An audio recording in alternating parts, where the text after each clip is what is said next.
올리죠. 예, 됐습니다. 오늘 사무엘하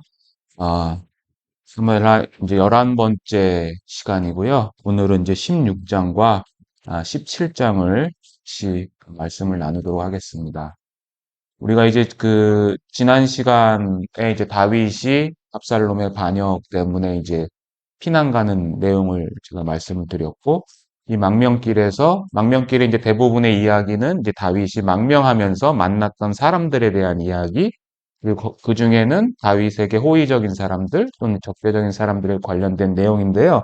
우리가 지난 시간에는 이제 이때라는 블레셋 출신의 가드 사람이었죠.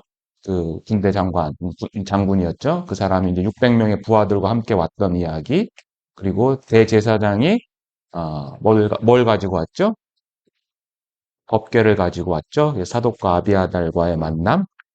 그리고 마지막에 다윗의 오랜 친구였던 이제 후세가 왔었는데 다윗이 다시 이제 되돌려 보내는 그런 내용들을 함께 배웠습니다.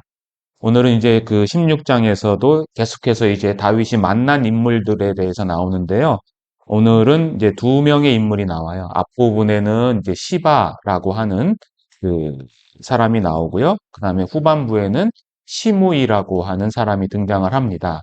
근데 이 시바와 시므이의 공통점이 하나 있어요. 성경을 읽어보신 분들은 이제 아시겠지만 이 두 사람의 공통점이 뭐냐면 전부 다 사울과 연관된 사람들이에요. 그런데 시바는 다윗에게 호의적인 반응을 보였고요.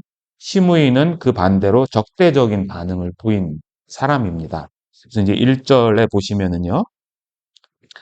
1절에 같이 한번 읽어볼까요?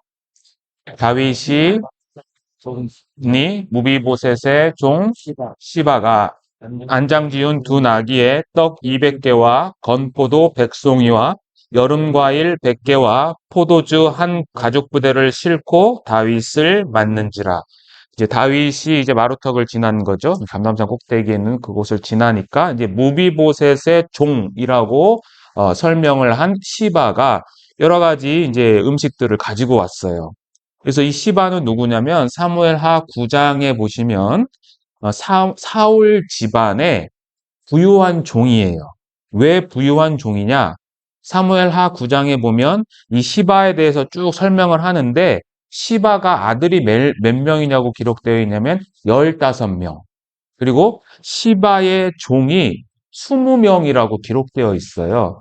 그러니까 이 시바라는 인물은 단순히 어떤 종의 개념이 아니라 사울의 가문을 관리하는 재산 관리자, 지배인 같은 집사 같은 역할이죠. 그런 역할을 하는 사람인데 이 사람이 다윗에게 요나단의 아들의 소식을 전달을 해요.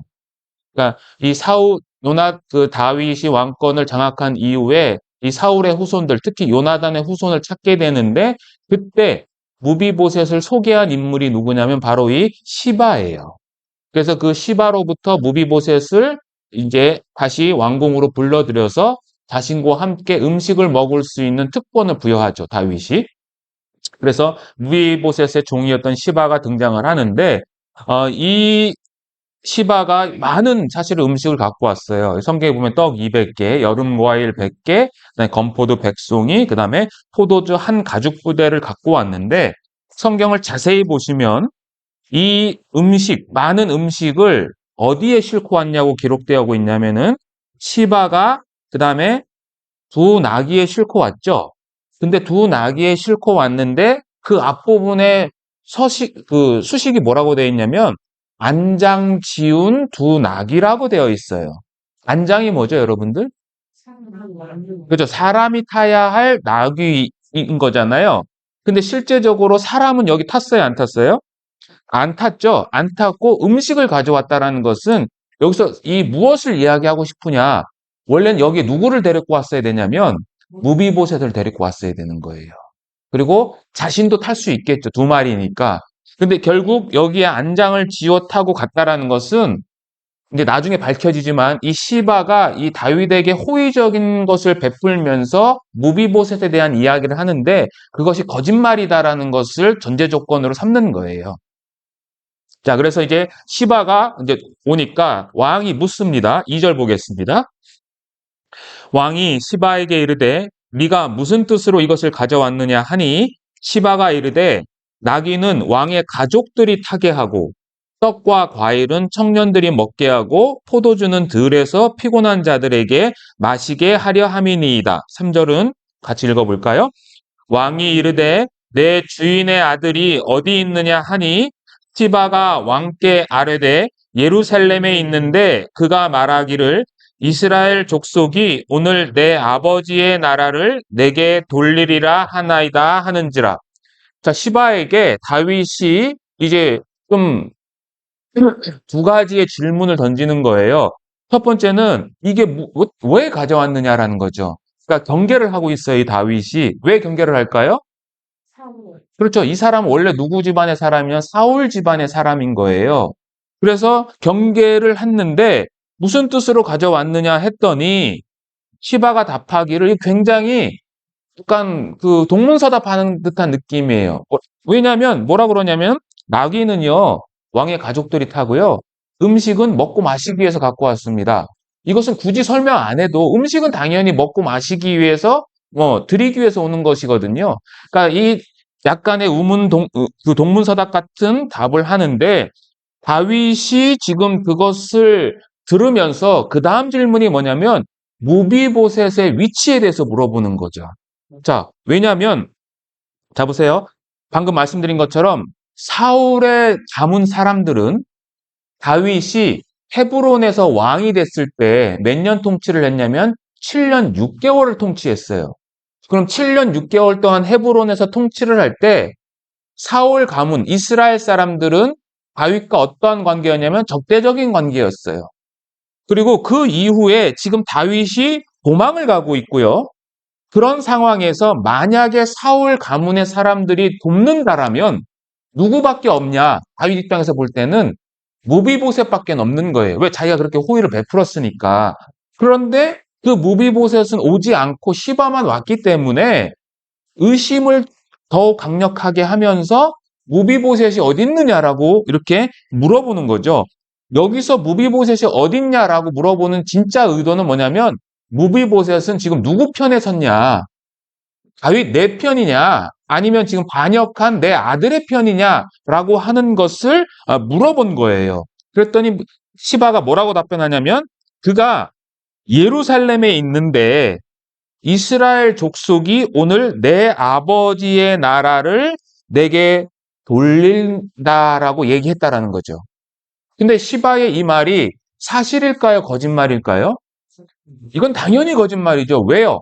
지금 반역은 누가 일으켰어요? 압살롬이 일으켰죠. 근데 압살롬이 일으켜서 그 나라를 다윗으로부터 찾아서 그것을 무비보셋에 준다는 것 자체가 말이 안 돼요. 그리고 무비보셋은 왕이 될 수가 없어요.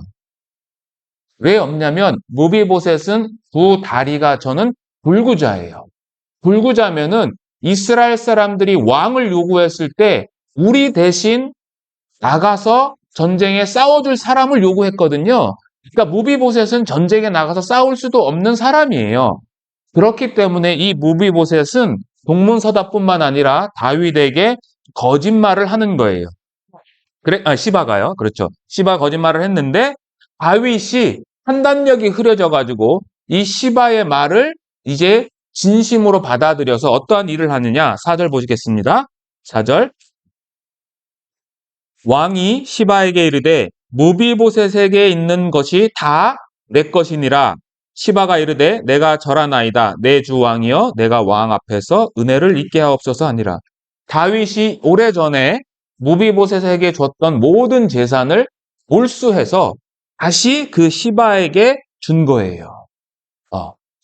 그런데 다윗은 지금 피난길에 있지만 아직까지는 왕으로서의 어떤 그 권력을 행세를 하고 있는데 여기서 이 무비보셋의 전 재산을 시바에게 던져줬다라는 것은 어떠한 의미가 갖고 있냐면 언약을 파괴한 사람이에요. 이 다윗이.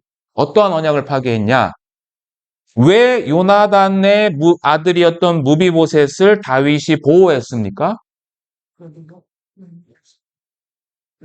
요나단과의 언약이죠. 그죠? 내가 네 자손을 후하게 대하겠다. 선이 대하겠다라고 했던 이 사무엘상 20장에 그것이 등장을 하는데 그 요나단과의 언약 때문에 굳이 무비보셋을 찾아서 무비보셋에게 모든 재산을 허락을 했는데 이것을 다시 파괴했다라는 것은 결국 과거에 자신이 요나단에게 했던 그 언약을 파괴했다라는 의미를 갖고 있어요. 그래서 이것은 굉장히 좀 심각한 사건이에요. 특히 이스라엘 사람들에게 있어서 언약이라는 것은 굉장히 중요한 거거든요. 뭐 우리나라 사람들도 마찬가지지만 어쨌든 이러한 이 시바와의 만남이 있었고요. 그 다음에 두 번째는 누구를 만나냐면 5절부터는 이제 시므이를 만납니다. 5절 같이 한번 읽어볼까요? 바울임의 이름에 거기서 사울의 친족 한 사람이 나오니 게라의 아들이요 이름은 시므이라. 예, 사울의 친족인 시므이가 등장을 하는데 이 사람을 어디서 만나냐? 바후림이라는 이제 마을에서 만나는 거죠. 이 베냐민 지파에 속해 있는 땅이에요. 근데 이 시므이는 등장을 해서 다윗에게 굉장한 저주를 퍼붓습니다. 5절 한번 읽어봐 주세요. 아니, 후반부부터요. 이름은 시므이라. 그가 나오면서 계속하여 저주했다라고 되어 있죠. 그 다음에 6절도 뭐라고 되어 있냐면 다윗과 다윗 왕의 모든 신하들을 향하여 어떻게 했어요? 돌을 던졌다라고 하고 7절은 뭐라고 또 그러냐면 후반절에 보면 피를 흘린 자여 그리고 사악한 자여 그리고 가거라 13절도 보겠습니다.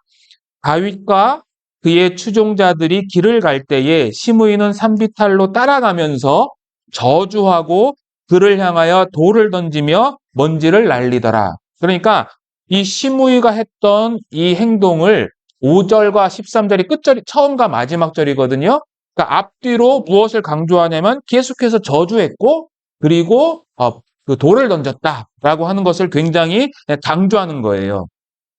그리고 5절에 보면 나온다라는 동사가 있죠. 시므이가 나왔다라는 동사가 있는데 우리 성경에는 2번밖에 번역을 안 했지만 실제적으로는 이 나오다라는 동사가 3번 나와요. 여기 보면 그 연이어, 계속하여라는 단어가 등장하죠. 그것도 같은 단어거든요. 그러니까 여기서 나오다라는 이 단어는 그냥 단순히 다윗에게 나가다 이런 의미가 아니라 다윗을 상대로 해서 결국은 이게 뭐냐면 이 단어는 전쟁을 치를 때 또는 원수를 만나러 갈 때 그러한 심정으로 나갈 때 이러한 동사들을 쓰는 거거든요. 그러니까 이 시므이는 사울 집안의 사람으로서 이 다윗을 원수로 생각하고 나간 거예요. 그리고 돌을 던졌잖아요. 자, 돌을 왜 던졌을까요? 이스라엘 사람들이 돌을 던지는 이유는 특별한 상황이 아니면 돌을 던지지 않아요. 그러니까 이스라엘 사람들이 투석을 행하는 경우는요, 모세 율법에 의하면 성소를 더럽힌 자, 레위기에 등장하고요. 그리고 여호와의 이름을 모독한 자, 그리고 안식일을 범한 자, 또 우상 숭배로 사람들을 이끈 자가 모세 율법에선 돌을 던지라고 되어 있고요. 여호수아서 같은 경우에는 돌을 던진 경우가 있거든요. 아간에게 돌을 던졌어요. 아간이 무슨 죄를 지었습니까? 그렇죠. 여호와께서 금지하신 그 탈취물, 벌량물을 숨겼잖아요. 그러니까 여호와의 명령을 거역해서 결국은 아간의 죄 때문에 모든 이스라엘 공동체가 죽음에 처할 운명에 있었잖아요. 그때 돌을 던졌어요. 그러니까 이렇게 시므이가 돌을 던졌다는 것은 뭐냐면 다윗이 단순히 그냥 집안의 원수뿐만 아니라 이 시므이 입장에서 볼 때는 다윗은 여호와의 이름을 모독하고 그리고 그 때문에 이스라엘 전체 공동체가 지금 심각한 위기에 빠져가고 있음을 나타내는 행위로서 돌을 던진 거예요. 그러니까 한마디로 시므이는 다윗을 악질 중에 악질, 죄인 중에 죄인으로 여긴 거죠. 이 시므이는. 그러니까 계속해서 지금 쫓아가면서 돌을 던지는 거고 가거라를 2번 외치잖아요. 이거 어디로 가라는 거죠? 지금 다윗이 어디서 나왔어요? 예루살렘 나왔죠. 예루살렘이 어떤 땅입니까? 성전이 있는 곳이고 하나님이 약속하신 땅이죠. 그 땅을 떠나서 어디로 가라고요? 그냥 이방 땅으로 가라는 얘기. 굉장히 모욕적인 표현이에요, 이게. 가거라, 가거라. 그 엘리사인가? 제가 갑자기 헷갈리는데 엘리사도 그 아이들이 나와가지고 대머리라고 하잖아요. 그것도 굉장한 모독적인 표현이에요. 나중에 또 설명을 드릴게요. 어쨌든 이렇게 표현을 하는데 다윗을 향해서 뭐라고 정의를 하냐면 피를 흘린 자다. 그러니까 살인자라는 거예요. 그리고 사악한 자다. 이건 벨리알의 사람이라는 뜻이에요. 벨리알의 사람. 그러니까 다윗은 악한 살인자라는 거죠. 왜 시므이 입장에서 이렇게 심한 모독적인 표현을 쓸까? 그러니까 시므이 입장에서 한번 볼게요. 시므이 입장에서. 자, 시므이는 보세요. 사울 집안의 사람이에요. 그런데 사울이 그 세 아들과 함께 블레셋과의 전투, 그러니까 갈보아산에서 국자 최후를 맞이하잖아요. 그죠? 그때 다윗이 어디에 있었습니까? 시므이 입장에서 볼 때 다윗이 그때 어디에 있었어요? 아니죠. 블레셋에서 망명하고 있었죠. 그때 블레셋에서 시글락 땅을 줬잖아요. 그렇지만 이 시므이 입장에서는 그 당시에 이 다윗은 사울을 죽인 블레셋 편에 있었던 거죠. 근데 성경은 우리가 배워서 아시겠지만 성경에는 하나님께서 이 다윗을 보호하기 위해서 아벡이라는 곳에 같이 다윗과 블레셋이 있다가 시글락이 이게 그 아말렉 족속에 의해서 침범당했다는 소식을 듣고 다윗이 떠나서 남쪽 시글락으로 내려왔고 블레셋 군대는 그 위로 올라가서 사울과 접전을 하게 되는 거거든요. 그러니까 그렇지만 이런 것들을 모르기 때문에 시므이 입장에서는 사울과 그 세 명의 아들의 죽음의 원인이 누구에게 있다? 다윗에게도 있다라고 보는 거죠. 그다음에 두 번째는 뭐냐면 그 이후에 사울의 군장 거의 왕과도 같았던 인물이 있죠. 왕처럼 행동했던 인물. 사울의 오른팔. 아브넬이 있었죠, 아브넬. 그죠? 아브넬이 죽었죠. 어디 갔다 왔다가 죽었어요? 예. 다윗이 헤브론에서 왕하고 있을 때 아브넬이 사실은 배반을 했잖아요, 이스보셋을. 그래서 내가 이 땅을 너한테 주겠다라고 하고 약속을 얻고 돌아갔는데 돌아갈 때 요압이 개인적인 복수로 인해 가지고 아브넬을 죽였지 않습니까? 시므이 입장에서는 저것도 누구 때문에 죽었다.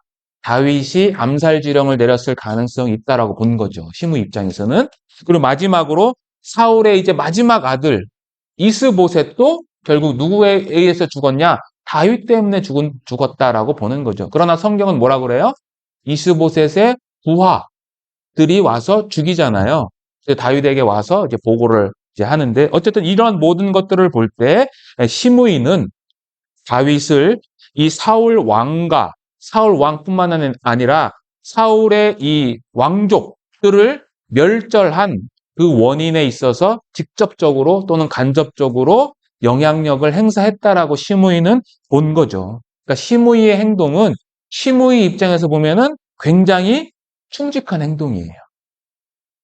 자, 그럴 때 이제 시므이를 대상으로 해서 아비새라는 이제 장관이 이제 죽이려고 합니다. 그러니까 다윗이 말리죠. 자, 10절 보겠습니다. 10절 같이 한번 읽어볼까요? 왕이 이르되 수르야의 아들들아 내가 너희와 무슨 상관이 있느냐?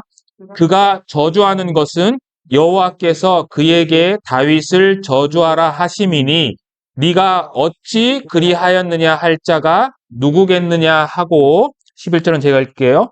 또 다윗이 아비새와 모든 신하들에게 이르되 내 몸에서 난 아들도 내 생명을 해하려 하거든 하물며 이 베냐민 사람이랴 여호와께서 그에게 명령하신 것이니 그가 저주하게 버려두라. 12절은 같이 읽어볼게요. 혹시 여호와께서 나의 원통함을 감찰하시리니 오늘 그 저주 때문에 여호와께서 선으로 내게 갚아주시리라 하고 자 보세요. 이제 말리는데 말리는 원인이 뭐냐면 일단 이 고난 자기가 지금 이 고난을 받고 있는 그 원인을 일단 다윗이 꿰뚫어 봤어요. 이게 무슨 말이냐면 자, 보세요. 다윗의 발언의 의미가 뭐냐면 이런 의미예요. 지금 내 자식도 나를 죽이려 하는데 사울 집안의 사람이 나를 비난하는 것은 이건 아무 문제가 안 된다. 즉, 자신이 겪고 있는 이 고통의 핵심은 왜 내가 고통을 받고 있느냐? 피무이 때문에 내가 지금 고통을 받고 있는 게 아니라 압살롬과의 관계 때문에 내가 지금 고통을 받고 있다라고 보는 거죠. 그러니까 그 고통의 원인을 내 혈족으로 본 거예요. 내 아들로 본 거예요. 그런데 두 번째는 그것보다 더 큰 궁극적인 원인은 뭐냐면 그를 명령하신 분이 누구냐면 하나님이다. 하나님이 명령하셨으면 아무도 막을 수 없다라는 의미가 담겨 있어요. 그리고 한편으로는 마지막으로는 시므이의 저주는 나한테 유익이 될 수 있다. 왜냐하면 하나님께서 나를 불쌍히 여기셔서 그에 대한 보상으로 그 저주를 선으로 축복으로 바꿔주실 수도 있기 때문이다라는 의미를 담고 있는 거예요, 이게.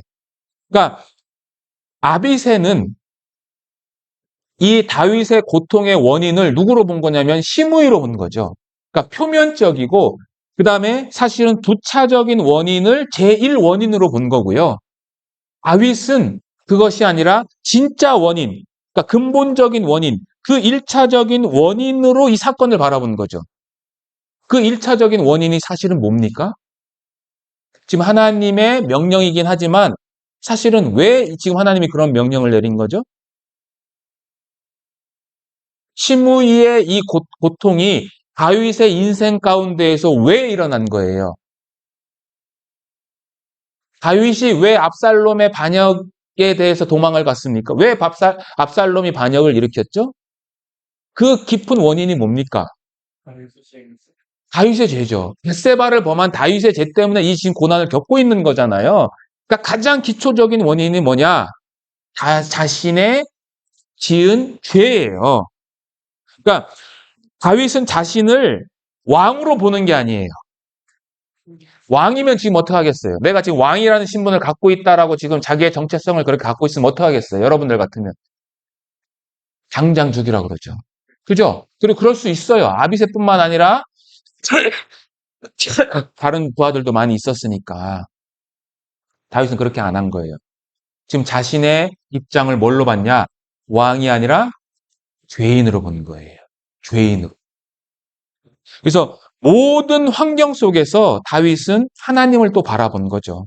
여호와를 바라보고 그리고 하나님께서 하시는 그 모든 명령에 복종하고 그리고 하나님을 경외하는 심령으로 이 모든 상황을 받아들인 거죠. 이해하시겠죠? 그러니까 자신과 하나님에 대해서 바라보니까 다윗이 복수를 못하게 막은 거죠.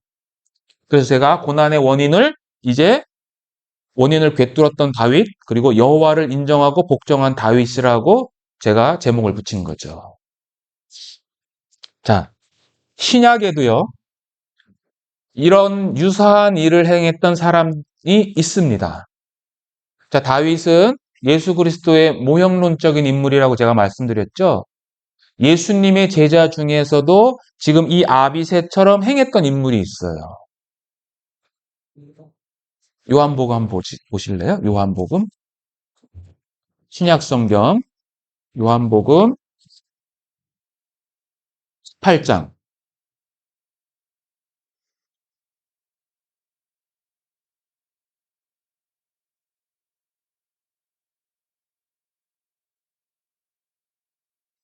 자, 9절. 10절부터 보겠습니다. 10절부터. 10절. 10절 한번 읽어봐 주시겠습니까? 예,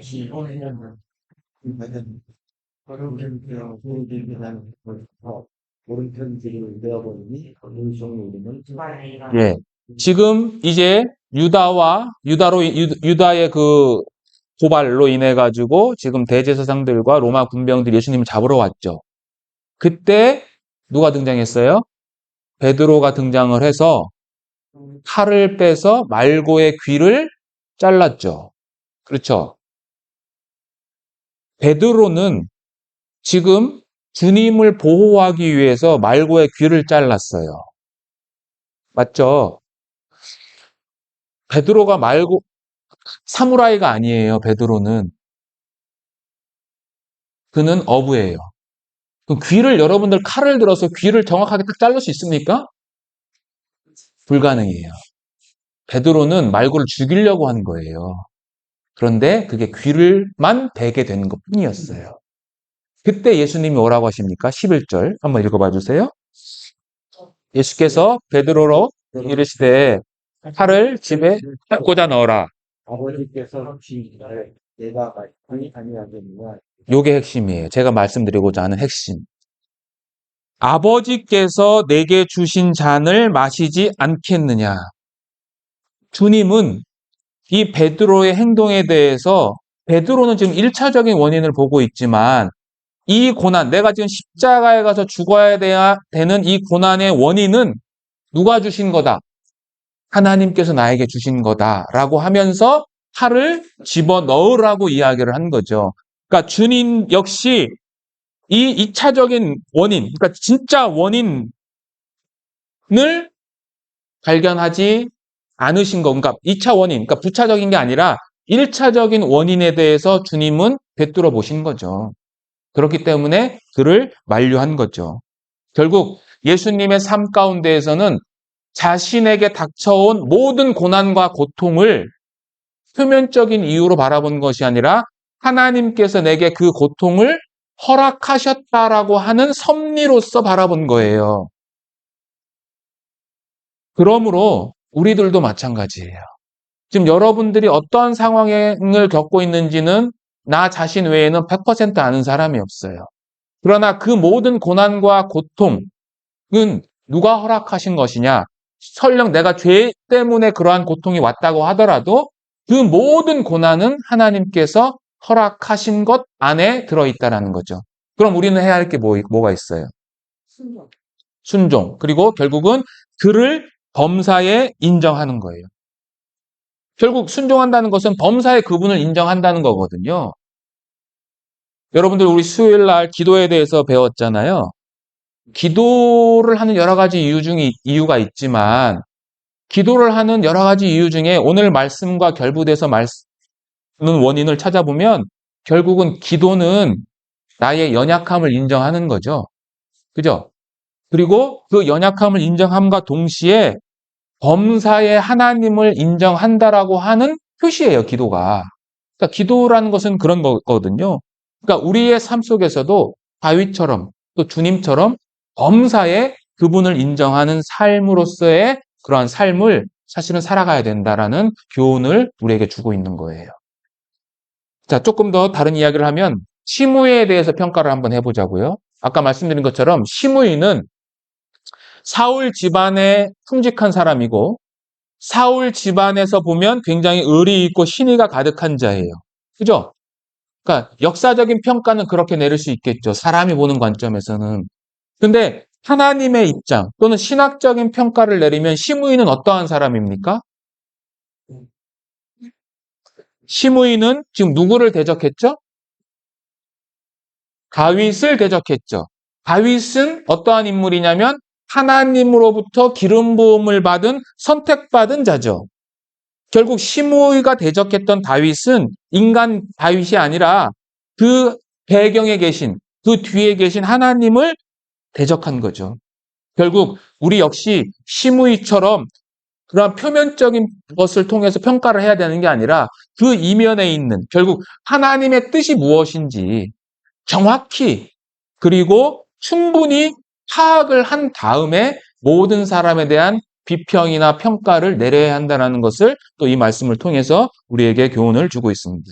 자, 이렇게 시므이의 만남과 이제 끝이 나고 그 다음에는 압살롬과 후세가 예루살렘에서 만나는 이야기가 등장합니다. 15절 보겠습니다. 다시 본문 돌아가셔가지고요.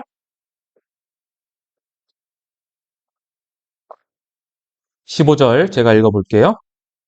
압살롬과 모든 이스라엘 백성들이 예루살렘에 이르고 아히도벨도 그와 함께 이른지라. 다윗의 친구 아렉 사람 후세가 압살롬에게 나갈 때에 그에게 말하기를 왕이여 만세 만세 하니. 자, 이제 압살롬이 예루살렘으로 들어왔고 후세는 그 압살롬을 맞이했어요. 들어왔을 때 이 다윗의 친구인 아렉 사람 후세가 압살롬을 향해서 발언들을 하는데 첫 번째 발언은 16절에 읽은 것처럼 왕이여 만세라고 하는 것을 2번 외쳐요. 그리고 17절에서는 압살롬이 후세에게 이제 물어보는 거죠. 17절에 이것이 내가 친구를 후대하는 것이냐? 네가 어찌하여 네 친구와 함께 가지 아니하였느냐 하니 지금 친구라는 단어가 계속 반복되고 있죠. 압살롬이 의심하고 있는 거예요. 그런데 18절에 후세가 뭐라고 하냐면 한번 같이 읽어볼까요? 후세가 압살롬에게 이르되 그렇지 아니하니이다. 내가 여호와와 이 백성 모든 이스라엘의 택한 자에게 속하여 그와 함께 있을 것이니이다. 자 보세요. 압살롬의 질문에 대해서 후세가 발언을 하는데 굉장히 모호한 발언이에요, 이게. 왜냐하면 16절에는 왕이여 만세를 2번 반복해서 강조하지만 여기에 왕이 누군지 밝혀야 안 밝혀요? 이게 다윗인지 압살롬인지 알 수가 없어요. 압살롬은 누구라고 생각했겠어요? 자기라고 생각했겠죠. 그 다음에 18절 보세요. 내가 여호와와 이 백성 모든 이스라엘의 택한 자에게 속하여 그와 함께 있을 것이다. 보세요. 후세는 나는 여호와가 택한 자, 그리고 이 백성이 택한 자, 그리고 모든 이스라엘 택한 자에게 속하여서 그의 편입니다라고 얘기를 하는 거예요. 여기서도 누군지 밝혀요, 안 밝혀요? 안 밝혀요. 근데 우리는 이게 누군지 알죠? 우리 성경 독자는 이걸 읽으면 하나님께서 택한 자가 누구예요? 다윗이죠. 압살롬을 선택했다는 구절이 한 구절도 안 나와요. 그 다음에 모든 백성과 이스라엘이 선택한 자가 누구예요? 다윗이에요. 사무엘하 5장에 보면 모든 이스라엘 사람들이 헤브론에 와서 그 다윗을 왕으로 추대하거든요. 그러니까 여기서 말하는 인물은 누구냐? 결코 압살롬이 아니라 다윗이라는 것을 후세는 사실은 드러내는 것 뿐이에요. 자, 그런데 마지막에 가서 19절에 가서는 이제는 압살롬이 내가 당신을 섬기겠다라고 이야기를 하는데 이것은 결국 끝에 가서 압살롬을 안심시키기 위한 하나의 술책적인 발언뿐인 거예요. 원래 후세는 성경에서도 지금 친구가 계속 반복되는 것처럼 후세는 다윗이 심어놓은 정보원이죠. 그죠? 다윗 사람인 거예요. 자, 그리고 나서 이제 누가 등장을 하냐? 다윗이 그토록 두려워했던 아히도벨이 등장을 하면서 아히도벨이 압살롬에게 다윗을 죽이는 첫 번째 계략을 알려줍니다. 20절 가겠습니다. 압살롬이 아히도벨에게 이르되 너는 어떻게 행할 계략을 우리에게 가르치라 하니 아히도벨이 압살롬에게 이르되 왕의 아버지가 남겨두어 왕궁을 지키게 한 후궁들과 더불어 동침하소서. 그리하면 왕께서 왕의 아버지가 미워하는 바됨을 온 이스라엘이 들으리니 왕과 함께 있는 모든 사람의 힘이 더욱 강하여 지리이다 하니라. 첫 번째 계략, 그건 뭐예요? 다윗의 후궁들과 동침하라는 거예요. 자, 이것은 굉장히 공개적인 행위인 거죠. 자, 22절 읽어보겠습니다. 같이. 이에 사람들이 압살롬을 위하여 옥상에 장막을 치니 압살롬이 온 이스라엘 무리의 눈앞에서 그의 아버지의 후궁들과 더불어 동침하니라. 자, 10명을 남겨놓지 않습니까? 그죠? 그 후궁들과 동침하라는 거예요. 이 동침하는 의미는 지난 시간에 제가 말씀드린 것처럼 이제 왕권이 자기에게 넘어왔다라고 하는 것을 공개적으로 이제 선포하는 거죠. 그래서 이 후궁들과의 동침의 계략은 첫 번째, 압살롬의 왕권을 강화시키는 거예요. 그런데 이것은 동시에 아히도벨 개인의 복수예요. 동태복수법이라고 제가 써놨는데 눈에는 눈, 이에는 이라고 하는 그 복수를 그대로 자행한 거예요. 자, 우선 22절에 보면 자, 이에 사람들이 압살롬을 위하여 장막을 쳤어요. 어디에 쳤어요? 옥상에 쳤어요. 개역 한글에는 지붕이라고 되어 있습니다. 자, 보세요. 왜 이게 동태복수법이냐면은 이 지금 후궁들과 동침하는 장소가 왕궁이에요. 그죠? 두 번째는 그 대상이 혼인한 다른 여인이에요. 세 번째는 이 동침, 이 육체적인 관계는 불법적인 관계예요. 그리고 마지막으로 그 장소가 지붕이에요. 전부 다 다윗이 밧세바에게 행했던 그 죄의 행태와 동일해요. 왕궁에서 혼인한 이 밧세바의 아내, 우리아의 아내였던 밧세바와 불법적으로 지붕에서 육체적인 관계를 맺었어요. 똑같이 한 거예요, 이게. 어. 그래서 결국 이것들을 통해서 압살롬의 왕권, 드디어 이제 다윗의 권자가 압살롬에게 넘어왔다라고 보여주고, 백성들에게는 그렇게 보여주고, 자기들을 지지자들이 있을 거 아니에요. 특히 그 지지자들에게는 힘을 실어주는 거죠. 왜냐하면 다윗을 지금 공개적으로 어떻게 보면 모독한 거거든요. 그러니까 이 계략이 굉장히 정말 아이도벨이 세운 계략인 거죠. 23절 그래서 이렇게 표현하는 거예요. 23절 한번 읽어보겠습니다. 그때에 아이도벨이 베푸는 계략은 사람이 하나님께 물어서 받은 말씀과 같은 것이라. 아이도벨의 모든 계략은 다윗에게나 압살롬에게나 그와 같이 여겨졌더라. 아이도벨의 계략이 어떻다고요? 마치 하나님께 물어서 받은 말씀과 같다라고 이야기를 하는 거죠. 그러니까 정말 이 제갈량의 수십 배가 되는 그러한 어떤 책략가였던 것 같아요. 이 아이도벨이. 그런데 이 아이도벨의 계략은 궁극적으로는 실패한 계략이에요.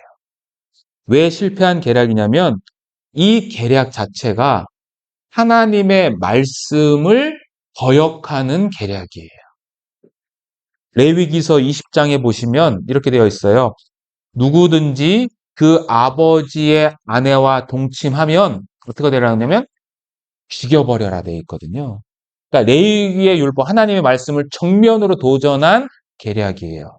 그래서 이 말씀대로 나중에 압살롬은 어떻게 됩니까? 죽게 되죠. 이러한 유사한 케이스가 구약성경 창세기에 등장을 해요. 루벤, 맞습니다. 루벤이에요. 그죠?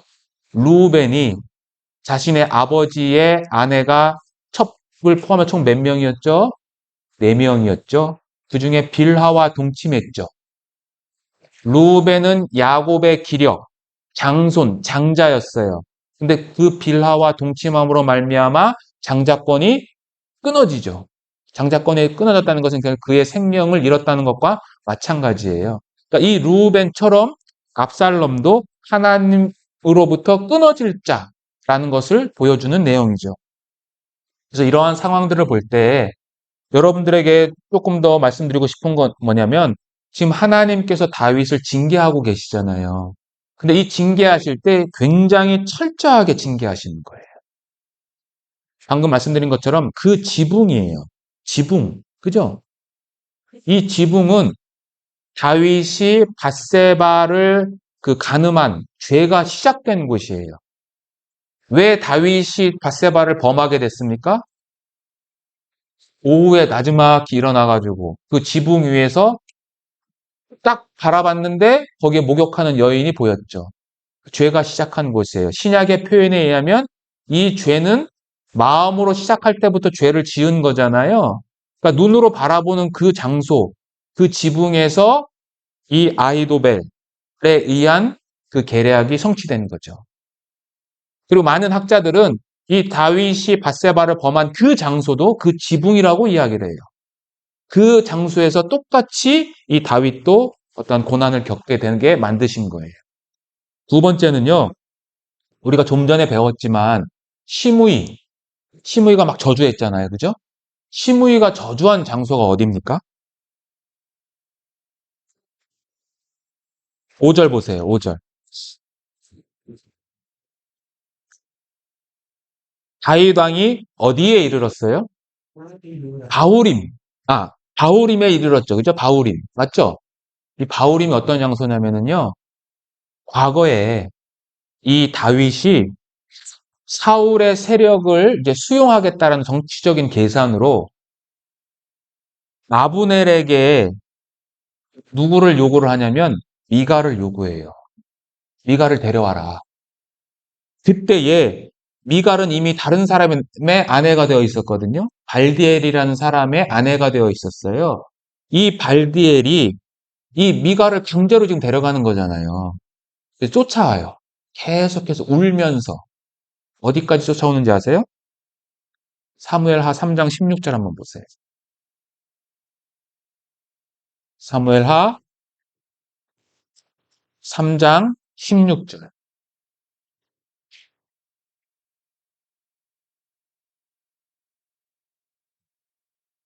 3장 16절에 보시면 어디까지 쫓아옵니까? 예, 바울임 울며 바울임까지 따라왔다. 비갈이 살던 동네에서 바울임까지는 약 240km예요. 240km를 계속해서 따라오면서 울면서 왔고 마지막 생이별을 한 그 장소가 어디냐면 바울임이에요. 바울임. 그 아픔의 장소였던 거예요. 다윗은 그걸 몰랐겠죠. 그죠? 그런데 하나님은 그 장소를 기억하시고 다윗이 바울임에 도착했을 때 똑같이 그 장소에서 시므이로부터 저주를 받게 만드신 거예요. 하나님은 사랑의 하나님이시지만 철저하게 공의로우신 하나님이에요. 여러분들이 무슨 죄를 짓든 나중에 하나님 앞에 갔을 때 그것과 똑같은 보응을 받게 됩니다. 네. 자, 이렇게 16장은 아이도벨의 첫 번째 계략이 등장을 하고요. 17장에 가서는 이제 두 번째 계략이 등장합니다. 다시 이제 17장 돌아가시겠습니다. 자, 17장 1절 제가 읽겠습니다. 아히도벨이 또 압살롬에게 이르되 이제 내가 사람 12,000명을 택하게 하소서.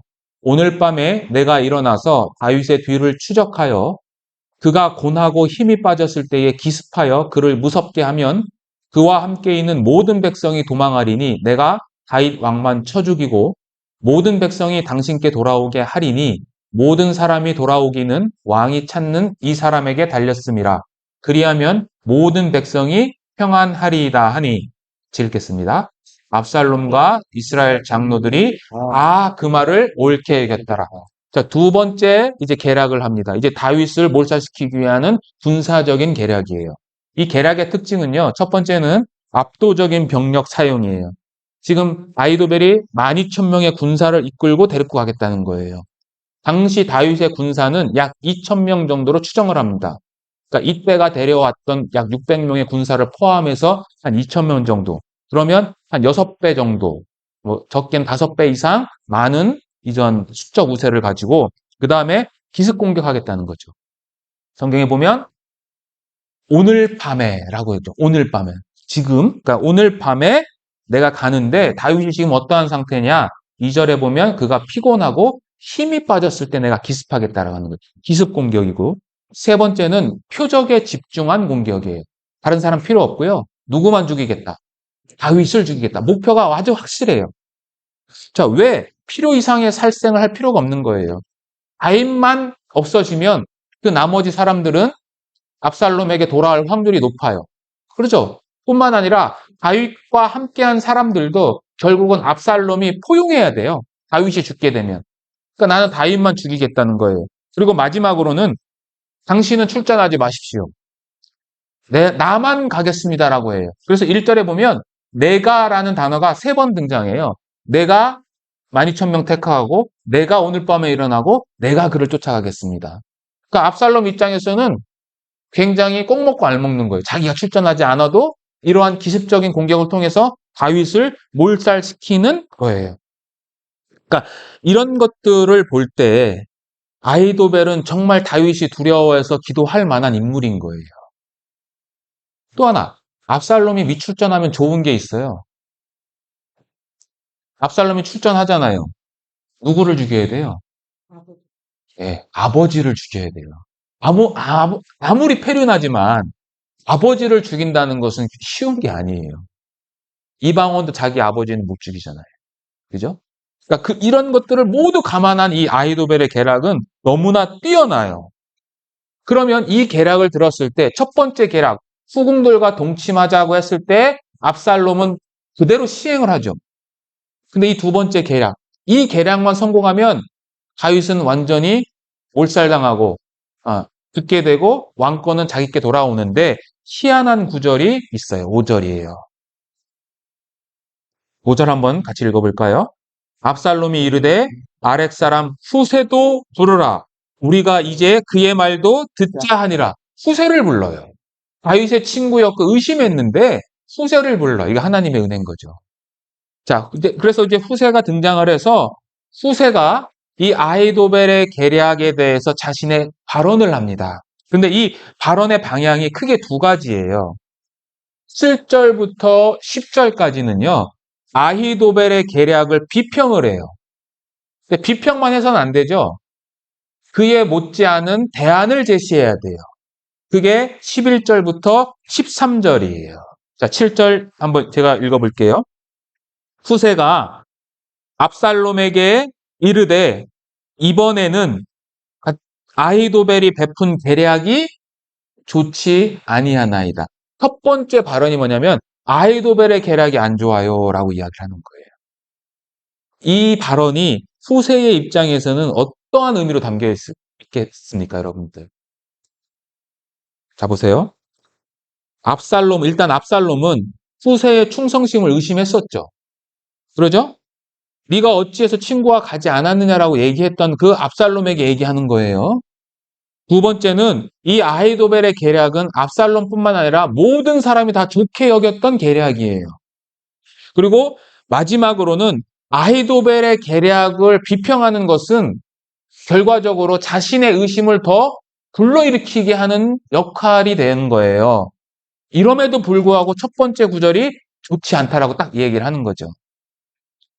그러면서 이제 11절에 나는 이렇게 계략을 세웠습니다라고 이제 대안을 제시를 하는데 좀 구체적으로 좀 보겠습니다. 자, 8절 한번 읽어봐 주시겠습니까? 호세가 말하되 이거 왕수왕은 아기와 후원자도 이런 들의 손길을 해야 하는 것 같이 일구나 왕의 부리는 전쟁은 이한 사람 아니고 백성과 하나님의 장미를 지금 그가 어느 굴에나 어느 곳에 숨어 있으리니 혹 무리 중에 몇이 먼저 엎드러지면 그 소문을 듣는 자가 후반 말하기를 압살롬을 따르는 자 가운데에서 패함을 당하였다 할지라 비록 그가 사자 같은 마음을 가진 용사의 아들일지라도 낙심하리니. 이게 뭐냐면 이제 하나씩 보겠습니다. 첫 번째는요. 다윗과 그의 부하들을 당신은 과소평가했다. 아히도벨의 계략이 그러는 거예요. 왜? 왕의 아버지와 그의 추종자들은요, 용사예요. 를 9번 강조해요. 8절과 10절에서. 용사입니다. 즉, 병력이 지금 12,000명의 숫자 우세이긴 하지만 병력이 많다고 해서 결코 승리할 수 없어요. 라고 이야기를 하는 거예요. 두 번째는 그 용사들은 지금 상태가 어떤 상태냐면요. 격분되어 있는 상태예요. 마치 곰이 자신의 새끼가 빼앗긴 것처럼 그러한 상태다라는 거죠. 성경에서 곰은요. 성경에서 잔인한 짐승으로 소개돼요. 특히 그 아모스 같은 데서는요. 사자보다도 더 두려운 짐승을 곰이라고 표현을 해요. 그러니까 곰은 굉장히 잔인한 짐승이에요. 그 잔인한 짐승이 새끼를 빼앗긴 것처럼 지금 굉장히 격분되어 있습니다. 그러니까 건드리면 안 돼요라고 이야기를 하는 거죠. 그다음에 세 번째는요. 다윗은 백전노장의 전략가예요. 다윗 한 사람을 지금 죽이자고 했죠. 다윗은 전략가이기 때문에 이미 숨어 있을 거예요. 그 백성들과 함께 있지 않을 거예요. 기습 공격이 먹히지 않아요라고 이야기를 하는 거고. 그리고 마지막으로는 다윗을 찾지 못할 거고 다윗을 찾지 못한 채로 압살롬의 부하들이 만약에 죽게 되면 이 압살롬의 부하들이 그로 인해서 사기가 떨어져서 전세가 역전될 것입니다. 라고 이야기를 하는 거죠. 그러니까 다윗만 죽이자고 하는 그 계략은 옳지 않아요. 라고 이 이야기를 하는 거죠. 그러니까 이 아히도벨의 계략을 후세는 직접적으로 비평을 하는 거예요. 근데 이 비평을 하고 있는데 실제적으로 여기 비평을 보면 후세는 다윗을 칭송하고 있어요. 다윗은 용사고요. 다윗은 노련한 전략가예요. 라고 칭송을 하고 있는 거예요. 이게 내심. 자, 그러면서 그 대안을 제시를 해요. 자, 11절 보겠습니다. 자, 11절. 온 이스라엘을 단에서부터 부엘세바까지 바닷가에 많은 모래같이 당신께로 모아라. 이건 뭐예요? 전국적인 대규모로 군대를 소집하라는 거예요. 12,000명 가지고는 안 돼요. 대규모로 소집을 해야 돼요. 그러면 다윗에게는 어떠한 이로움이 있을까요? 단에서부터, 예? 말씀하셔도 됩니다. 단에서부터 부엘세바까지 모든 군대를 소집하려면 뭐가 걸릴까요? 시간이 걸리죠. 다윗이 도망칠 시간을 벌어주는 거예요, 그게. 그리고 11절에 보면 압살롬에게는요, 전쟁에 참여할 것을 권유를 해요. 친히 전장에 나가시고라고 이야기를 해요. 그러니까 지금 압살롬의 자만심을 극도로 지금 막 부추기고 있는 거예요. 당신께로 모으라고 했잖아요. 그리고 당신이 친히 나가라고 하는 거잖아요. 그러니까 당신은 지금 왕이니까 왕처럼 앞에 나가서 싸우라는 거죠. 더군다나 압살롬의 외모가 어때요? 너무 멋있죠. 그러한 자가 온 군대를 이끌고 다윗을 치러 갈 때 백성들이 보면 어떻다? 우리 왕 만세 할 만하다라고 이야기를 하는 거죠. 어. 그러면서 간접적으로는 뭐라고 이야기를 하는 거냐면은 아이도벨은 아까 1절에서 나를 굉장히 강조했다고 그랬죠. 나. 즉 아이도벨의 계략은요. 개인적인 복수의 계략이에요. 라고 이야기를 하면서 이 11절과 그 12절에서는요. 우리라는 단어가 나와요. 후세는 우리가 나갑시다. 우리가 라고 하면서 아이도벨의 계략이 그건 개인적인 복수인 거예요. 라고 던져주는 거예요. 자, 그리고 세 번째는 12절에 보면 그와 그 함께 있는 모든 사람을 하나도 남겨주지 말라. 그러니까 다윗과 모든 사람을 죽이라고 전혀 반대되는 계략을 이야기를 하는 거죠. 근데 이 계략이 성공을 해요. 17장 14절 한번 읽어봐 주시겠습니까? 압살롬과 온 이스라엘 사람들이 아이도벨의 계략보다 예. 모든 사람이 이제 후세의 계략이 더 좋다라고 이야기를 하는 거죠. 근데 그 원인이 하반절에 기록되어 있죠. 이는 여호와께서 압살롬에게 화를 내리려 하사 아이도벨의 좋은 계략을 물리치라고 명령하셨습니다. 그러니까 계략이 성공했는데 그 성공한 원인이 뭐예요? 하나님께서 개입하신 거죠. 이 후세의 이 계략은요. 다윗이 다시 예루살렘으로 돌아오는 귀환의 기초가 돼요. 그리고 압살롬이 죽게 되는 원인이 또 돼요. 압살롬이 나가거든요, 이 전쟁에. 그래서 실제적으로 이 17장 14절 이후부터는 압살롬의 반역이 실패하는 내리막길로 가는 전환점이에요. 이 14절. 그러니까 하나님께서 개입하셨다라고 하는 이 구절이 결국은 다윗을 다시 복귀시키는 그 전환 구절이 되는 거예요. 그런데 이 후세에 대한 계략과 동시에 이제 여러 가지 사건들이 발생을 하게 됩니다. 자, 여기 보면 이제 성경을 읽지 않겠습니다. 이게 후세가 그렇게 계략을 베푼 다음에 다윗에게 이 내용을 알려줘야 되잖아요. 정보 활동을 하는 거, 첩보 활동을 하는 거예요. 그래서 후세가 이 압살롬의 계략을 사독과 아비아달에게 전달을 합니다. 성경을 자세히 읽어보시면 누구의 계략을 전달하냐면 아히도벨의 계략을 전달을 해요. 그러니까 자신도 이 아히도벨의 계략이 혹시라도 성취될 수 있을 가능성이 높게 보는 거예요. 후세 자신도. 그래서 그 계략을 사독과 아비아들에게 알려줘요. 같이 지금 있잖아요. 예루살렘 성전에. 그리고 이 사독과 아비아들은 그 이야기를 누구에게 전달하냐면 이름이 나오지 않은 무명의 여종에게 전달을 하고 이 무명의 여종은 그 시냇가에 숨어있는 이 사독과 아비아달의 두 아들인 요나단과 아히마아스에게 전달을 해요.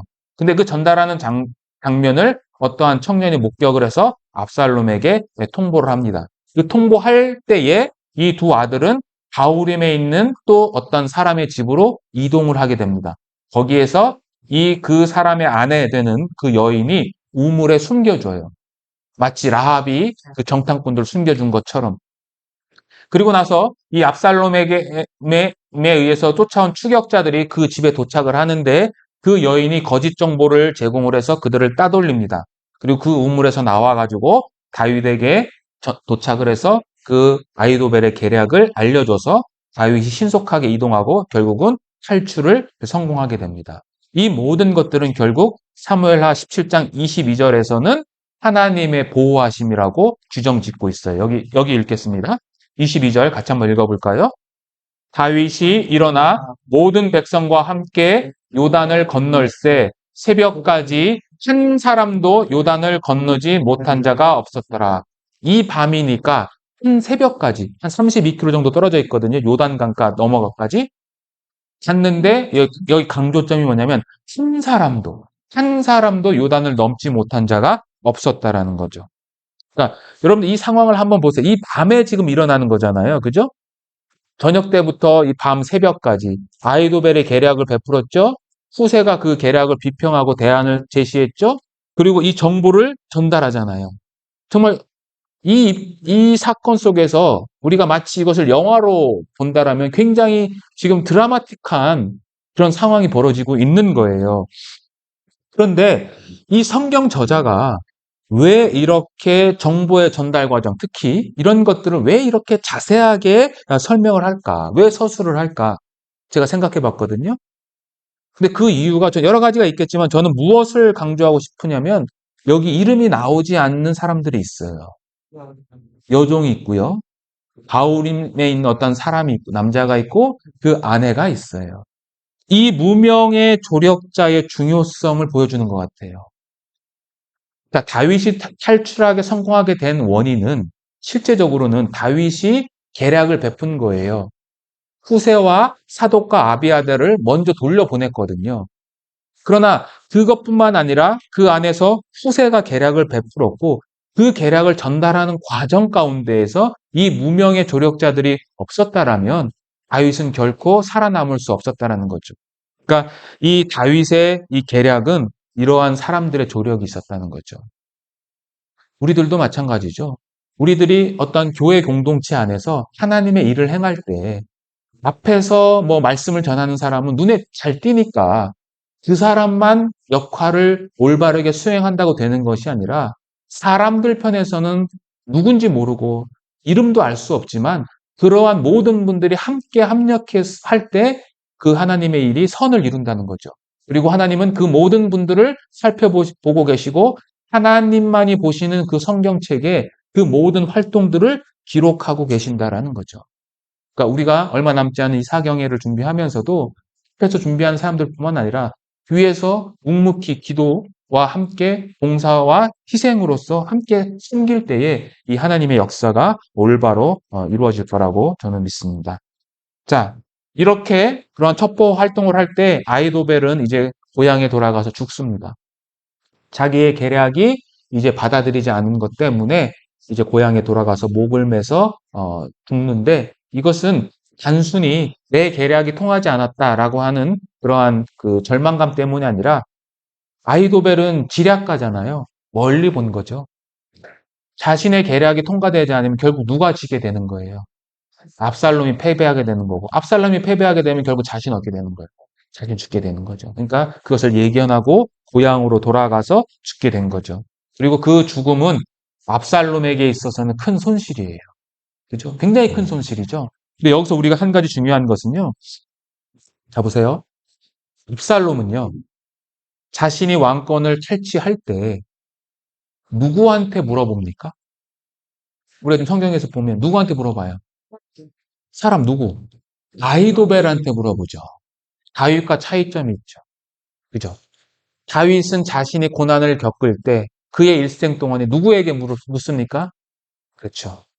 제사장들을 통해서 하나님에게 묻고 선지자들을 통해서 하나님에게 묻고 때로는 자기가 에봇을 걸쳐 입고 직접 하나님께 물었죠. 이게 차이예요. 압살롬과 다윗의 차이. 여러분들은 누구에게 묻습니까? 우리는 1차적으로는 하나님에게 묻는 거죠. 2차적으로는 그 하나님을 함께 섬기는 신실한 성도들에게 물을 수 있어요. 그러나 순서가 있죠. 1차는 하나님, 두 번째는 성도들. 그러니까 우리도 이러한 사람이 되어야 된다는 거고요. 이제 마지막으로 압살롬이 추격을 하고요. 그 추격을 하는 때에 다윗을 찾아오는 사람들이 있습니다. 그게 마하나임에서 이제 찾아오는데요. 27절 제가 읽겠습니다. 다윗이 마하나임에 이르렀을 때에 암몬 족속에게 속한 라빠 사람 나하스의 아들 소비와 로데발 사람 암미엘의 아들 마길과 로글림 길르앗 사람 바르실레가 침상과 대야와 질그릇과 밀과 보리와 밀가루와 볶은 곡식과 콩과 팥과 볶은 녹두와 꿀과 버터와 양과 치즈를 가져다가 다윗과 그와 함께한 백성에게 먹게 하였으니 이는 그들 생각에 백성이 들에서 시장하고 곤하고 목마르겠다 함이더라. 마하나임에 도착했을 때 세 사람이 등장을 해요. 여기 보면 첫 번째 소비라는 인물이에요. 이 사람은 암몬 족속 사람이고요. 나하스, 암몬 족속의 왕이에요. 그의 아들이에요. 그러니까 왕자가 온 것 같습니다. 두 번째는 로데발 사람 마길이라는 사람이 등장을 해요. 이 마길은 누구냐면 무비보셋을 보호하고 있었던 사람이에요. 이 마길의 집에서 다윗이 궁중으로 초청을 하는 거거든요. 그리고 마지막으로는 바르실레라고 하는 아주 늙은 거부를 이제 초청을 하는 들이 와서 다윗에게 많은 물자를 공급하게 됩니다. 그래서 다윗의 시편은 여러분들 이 다윗이 고난 가운데에서 경험한 것을 기록한 거라고 제가 말씀드렸잖아요. 이 상황에서 다윗에게 영감을 준 시편이 있어요. 그게 시편 23편이에요. 시편 23편 5절에 보시면 그냥 제가 읽겠습니다. 주께서 내 원수의 목전에서 내게 상을 차려주시고 상을 베푸시고 거기서 그 상이 밥상이에요. 그러니까 이러한 다윗의 경험이 지금 원수들이 자기를 쫓아오는 상황이잖아요. 그 상황 가운데에서 하나님께서 이 세 사람을 통해서 자신에게 많은 음식을 차려주셨다라고 이야기를 하는 거죠. 그래서 결국은 이러한 모든 것들을 통해서 이 다윗은 징계도 받고 있지만 동시에 하나님이 나를 버리지 않고 계속해서 인도하시고 보호하고 계신다라는 것을 발견함으로 다윗은 다시 하나님의 마음에 합한 사람으로 다시금 신앙이 올라가는 모습을 이 성경은 우리에게 말씀하고 있습니다. 네, 오늘은 여기까지 하고요. 다음 시간에 계속해서 말씀을 드리도록 하겠습니다. 같이 기도하고 마칠게요.